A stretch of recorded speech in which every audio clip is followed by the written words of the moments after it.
Hey guys, what is up? Unrested back again. Thank you to all of you who joined my live stream last night. I tend to have live streams around 7 to 7:30 p.m. Eastern Standard Time in Florida. If you want to join, everybody's welcome to join.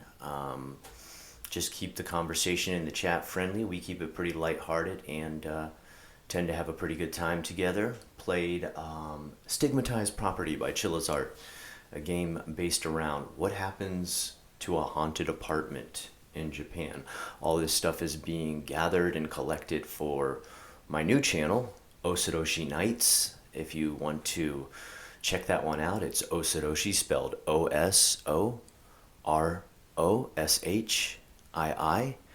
Nights, I think you know how to spell that. And all the new videos for those scary parts of Japan and scary stories from Japan will be posted there starting in the first week of October.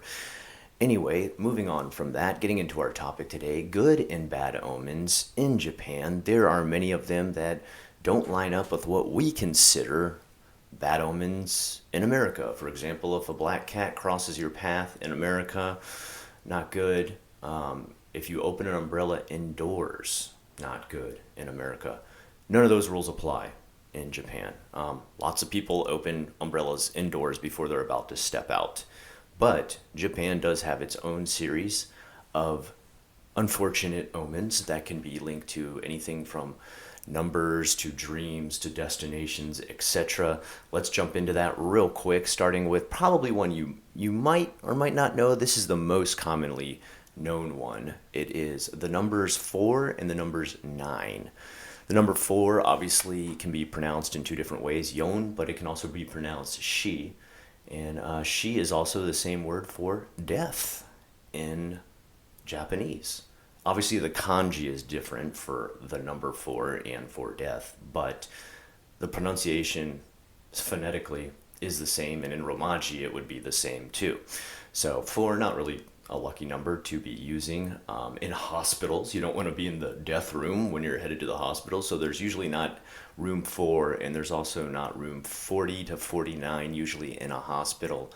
9 being the other number, ku, which is the same kanji pronunciation phonetically again for suffering. You definitely want to be in the suffering ward in your hospital for operation.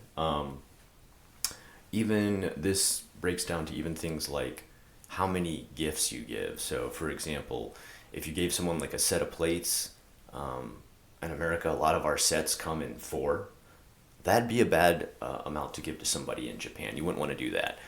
Same with 9 too. You don't want to give people 9 of anything, although I don't really know what would come with an odd number of 9, but 4 is kind of something that could happen with like dish sets, plate sets, utensils, etc. So, look into that. Make sure you're not doing it to a Japanese person. What I do find interesting is, what is the unlucky number in America? It's 13, right? What is 4 plus 9? Huh? Yeah. Creepy, right? I know. I found that unsettling too. I always have lucky stuff happen to me on the day 13 or 13 being involved, so I'm not really too worried. Bad days on the Shinto calendar. There are days related to the Shinto calendar that I myself have little to no knowledge of, as my Shinto knowledge doesn't go ultra deep, but there's days for certain things to just be unlucky to do. I've talked about this in the past, where moving everything from your house to a new house, just moving in general,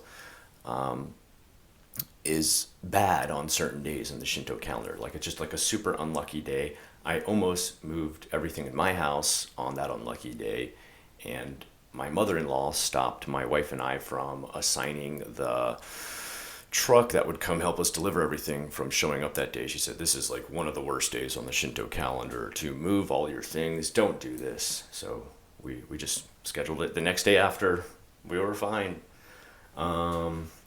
This is one that I never heard talked about too much, but cutting your nails at nighttime. Now, I'm going to be honest with you.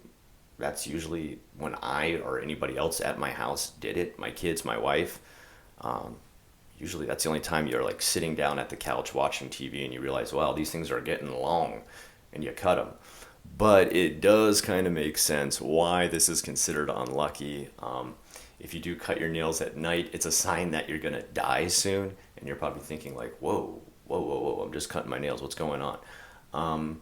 Pretty much this goes back to like times in Japan, like feudalistic Edo era Japan, Showa, Heisei era, like when it was like ultra dark at night. You didn't have lights, electricity. Maybe you had candles, but have you ever tried to light a house with a candle before? Doesn't work out so great. Or just dim light in general. Electricity didn't always used to run for 8 hours in Japan. It didn't used to go on for even the full day. It would cut off during World War II, and even for a time after, as Japan was recovering, their light system still didn't power houses for out the entire day. At a certain point, electricity actually cut off, so it'd get very dark, and guess what could happen? You're trying to cut your nails with a giant katana blade. No, I'm just joking. You probably did have scissors or something like that, I imagine, back then. But if you had nicked the tip of your feet or just cut a little bit too much, you then would have open cuts on the tips of your feet. You're wearing sandals at that time, or geta, which are those, I guess, sandals that you wear with a kimono is the best way I can describe geta. And you're walking down a street where there is animal feces because people use them for transport.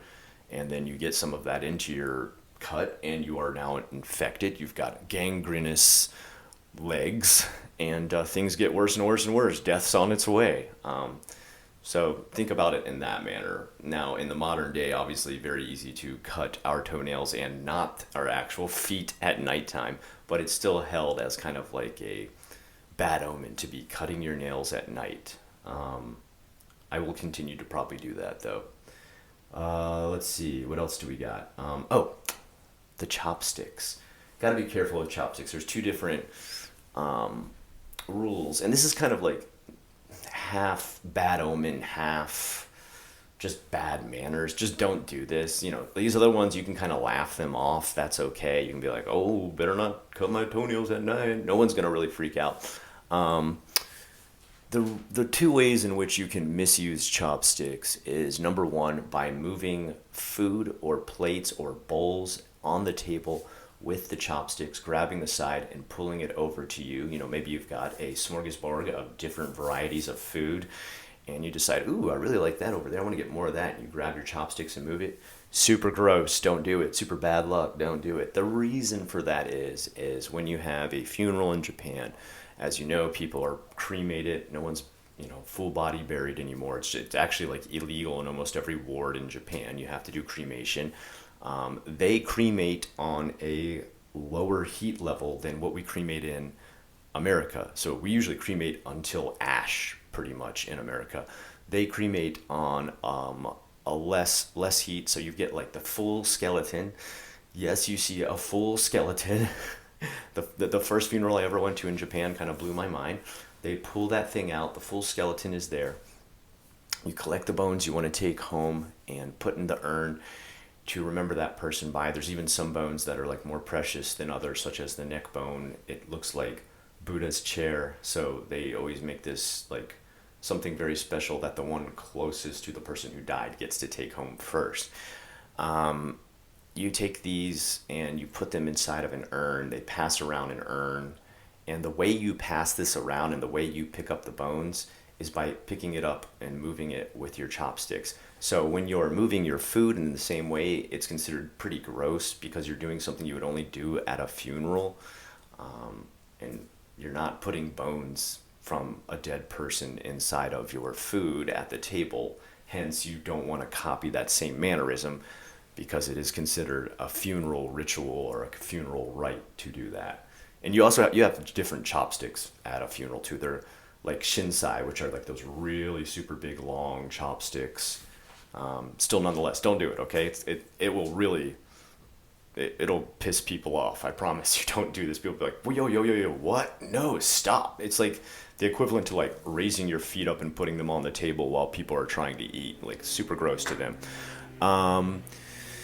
The next one is when you just lay your chopsticks down. The reason you do have a chopstick holder that you place them down on is because if you just jab them into your food and let them stick out, this looks almost the same as the incense burner in Japan, which is often like a pile of incense, and then you stick the incense sticks into it and they slowly burn. These are also used at a funeral.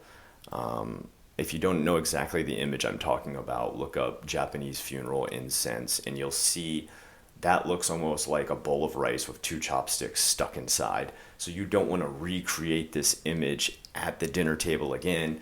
It's time for a family to sit down, enjoy food together, have laughter, conversation, dialogue about their day. It's not a time to focus on death. Hence, you don't want to create death symbols by sticking two chopsticks and just having them stick out the side of the bowl of whatever you have. Mostly rice would be able to hold the chopsticks like that. But just don't do it again. It's the equivalent to, putting your butt on the table or something like that, sitting on the table and eating.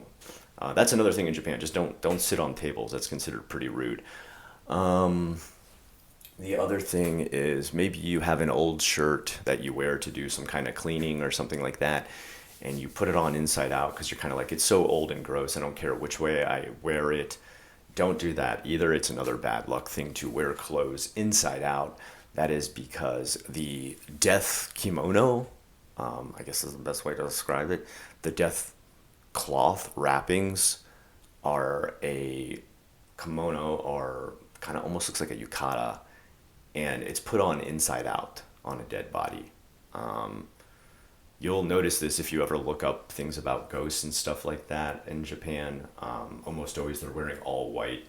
It's long, it's draped. You'll see like lines down it where the stitching is. And the reason it's on the outside is because they put that clothes on inside out. So you doing that is kind of like you dressing up as a zombie for the day.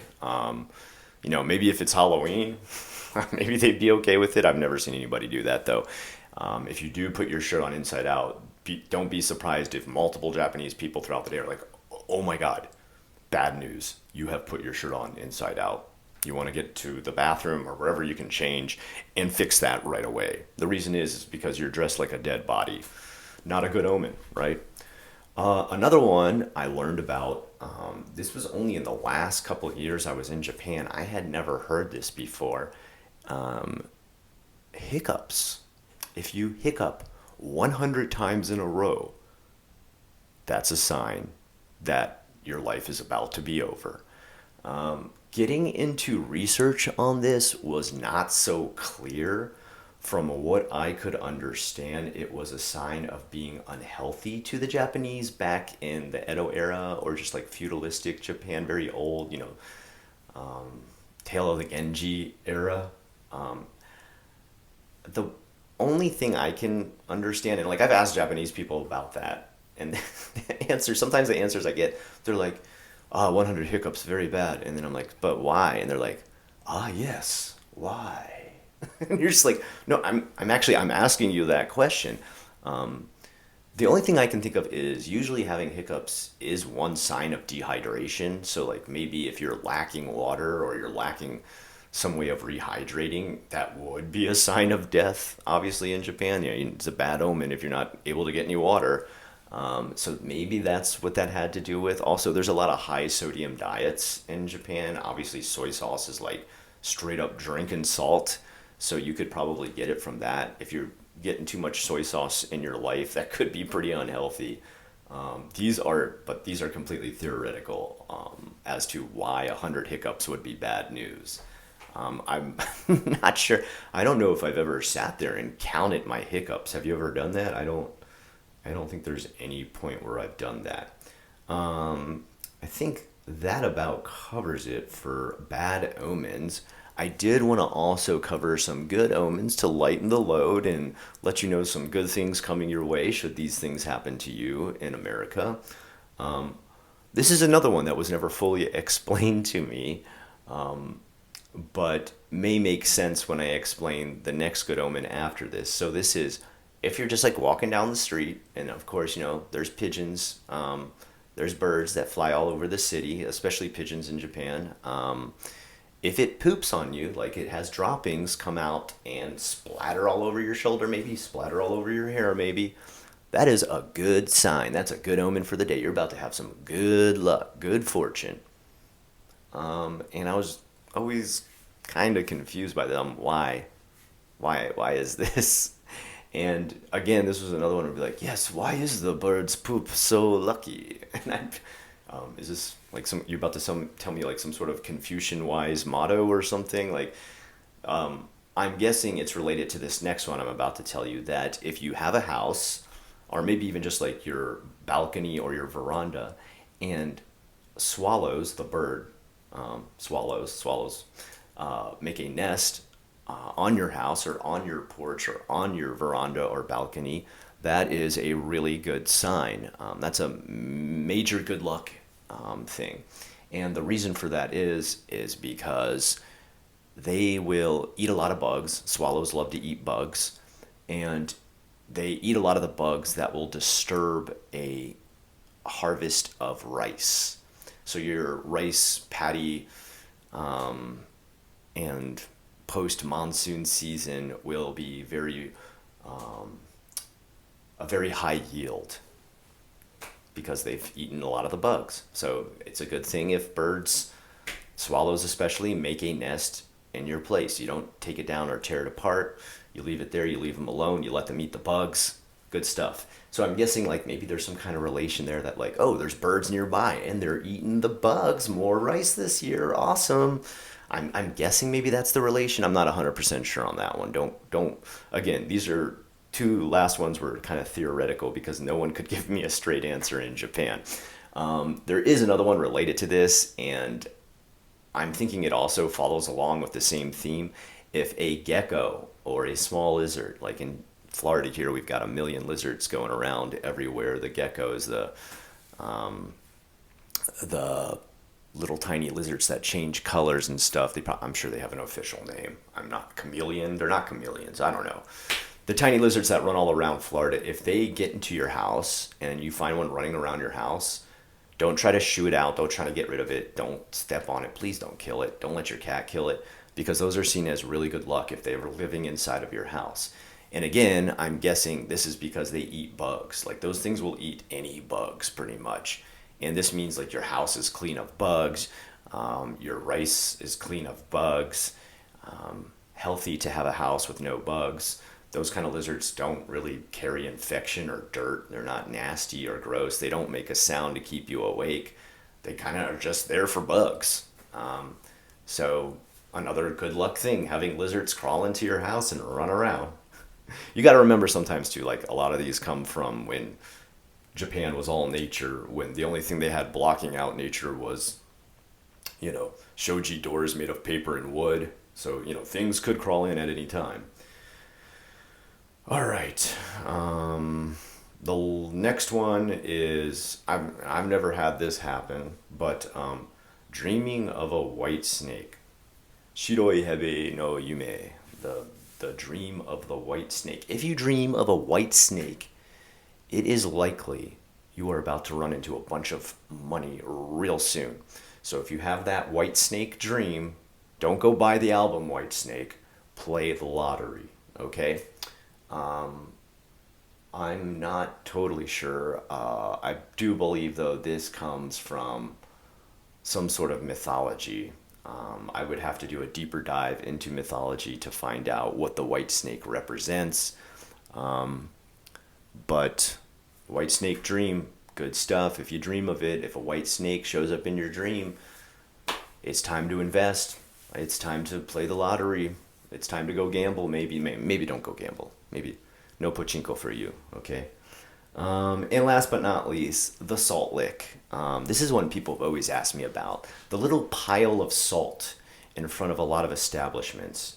Sometimes you'll notice if you go through Japan, there'll be this tiny little soy sauce plate, and there's a pile of salt in like a perfect triangular cone type shape. And I know a lot of people have asked me before, they're like, why is this out in front of a lot of places? Well, this is supposed to bring good fortune. And this is one I researched deeply a long time ago because I always just thought, like, what is this for? So this goes back to a Chinese legend of a emperor who had multiple concubines, and those concubines were each seated in different houses within the massive area his stronghold, castle, fort, whatever you want to call it, took up. And each night he would choose which concubine to be with, quote unquote, by taking his favorite pet ox, as you do, it's nighttime, you're done with work, getting on your favorite pet ox, as you do, and he would let the ox lead him to whichever house of the concubine it chose, and he would stay with that concubine for the night. And if there was too many nights in a row where he did not choose that concubine, eventually he would get rid of her, as you do back in old Chinese times. So there was one concubine who was far more intelligent than the rest, I guess you could say. I don't know, had a lot of ingenuity. And she knew ox loved salt.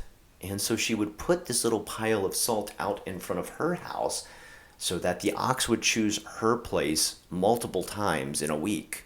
And this not only kept her in the good favor of the emperor, but it made her life long lasting and full of riches. So, hence, a lot of establishments in Japan also put this pile of salt out in front of their, really like the threshold, the genkan.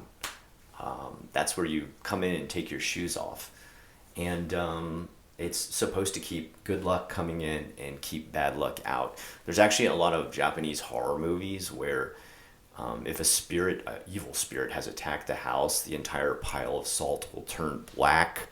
I have never actually seen this happen in Japan. I don't know if that's a real thing, salt being turned black by anything, aside from maybe it could be burned. And this is, even done in some houses and stuff too. There's even these equivalent in Okinawa, there's these lions that act in the same way. They're tiny little lion statues, and you can put those in front of your door too, and they do the same thing. They shield you from evil spirits by fighting them off and allow good spirits to come in, because that's one of the most amazing things I think about like Japanese mythology and Shintoism is that sure, there's demons and there's spirits, but there's also good versions of demons and good versions of spirits. Not everything is bad, and I always kind of like that balance about all the stories told within Japan. So there is a quick list of good omens and bad omens. There's many more. I would have to go into some obscure ones later, maybe in a future video, seeing how this video does first, though, before I waste my time giving you a 1 hour good luck, bad luck omen video. Anyway, I want to give a quick shout out to everybody who showed up last night and anyone who wants to come tonight to the live stream I'll be having around 7:30 again. Again, this is all set up so that I can gather recordings for Osiroshi Nights. Osiroshi Nights is the new channel that's coming out with Japanese and Eastern horror stories in general. It is not just video games. It's not just me sitting there playing video games. It's me actually talking about a lot of the lore and the history behind some of the scary images you would see. It's not there to freak you out or like jump scare you or anything like that. Don't worry, I'm not going to be doing jump scares. I'm not going to be doing like gory stuff or anything like that. We're going to stay more psychological, more historical, more based on like things that have a long-term meaning throughout all of Asia, because a lot of these things are actually borrowed and passed around and everything like that. Like there's all kind of like curses people have had placed upon them for being too obsessed with beauty. That's one thing all over Korea, China, Japan. They share a lot of those same myths. And even kind of like the I guess I want to say like modern day Toshi Densetsu or urban legends.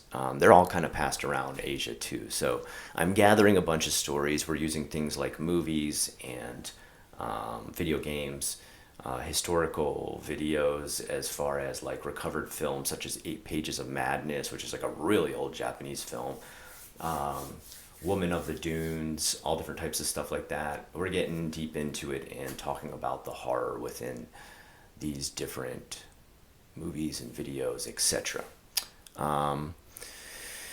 If you're interested, please join that. The first video is coming out in the first week in October. Otherwise, I want to just say thank you to all my members who make all this possible. Thank you to my viewers also. If you're a viewer and you haven't subscribed, could you think about doing that? Could you give me a little like? Could you go into the comments and maybe even just type full stop and then hit enter just to get that algorithm chugging? Thank you nonetheless if you just give this video enough time to hear me out. And until next time, I'll either see you tonight on the live stream or I'll just wish you a great rest of the day. Have a good one.